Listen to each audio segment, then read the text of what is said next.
us.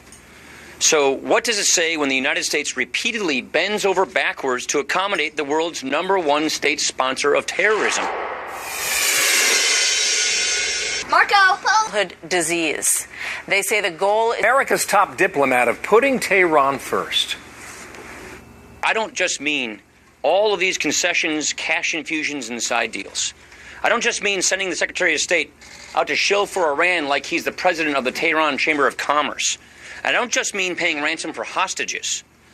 We now know that the administration misled the public about the details of the arrangement with this Iranian regime. Tough words there. Congressman Ed Royce, Republican out of California, chairman of the House Foreign Affairs Committee. Sir, good morning to you. You passed a bill yesterday in committee that would do what?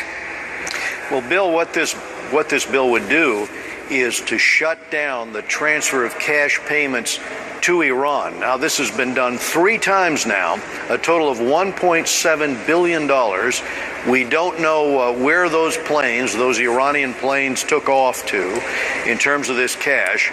And this says we're putting an end to it, and we're not going to do what the Justice Department said don't do. The Justice Department said do not pay ransom, because if you do, they will take more American hostages, and now 3 more Americans are in You say custody there. this is urgent because of the news out of Tehran. What is that Yes. specifically?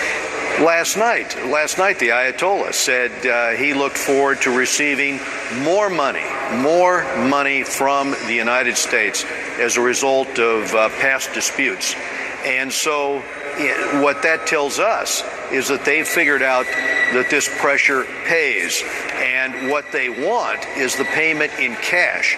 And we have got to shut that down, because Iran is the foremost state sponsor of terror, whether it's Hamas, Hezbollah, or what's going on in Syria right now with their proxies. Well, admittedly, the explanation of the administration seems to be a moving target.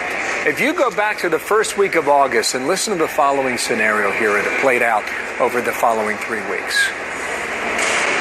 Iran released 5 Americans who were unjustly detained on Iranian soil, and we resolved a 35-year-old financial claim with the Iranians in a way that saved Americans potentially billions of dollars. There was no linkage between this settlement and the freeing of these Americans. We do not pay ransom. We didn't here, and we don't.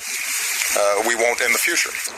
If you're asking me, was there a connection in that regard at the end game, I'm not going to deny that.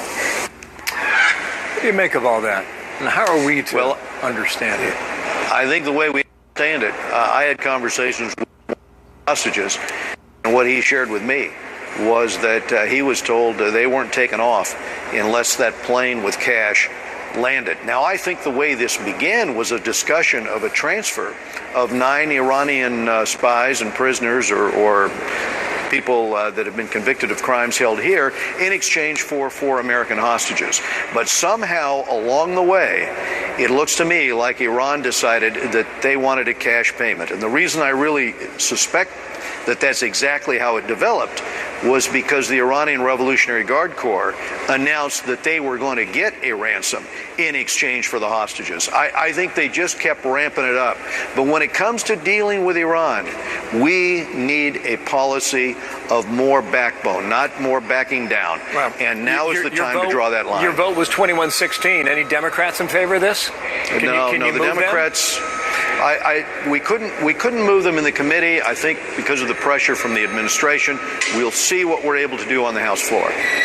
Thank you, sir. The bill will be up Friday on the House floor. Ed Royce, thank you for Bill. your time. The Republican out of California. Thanks. 10 minutes now before.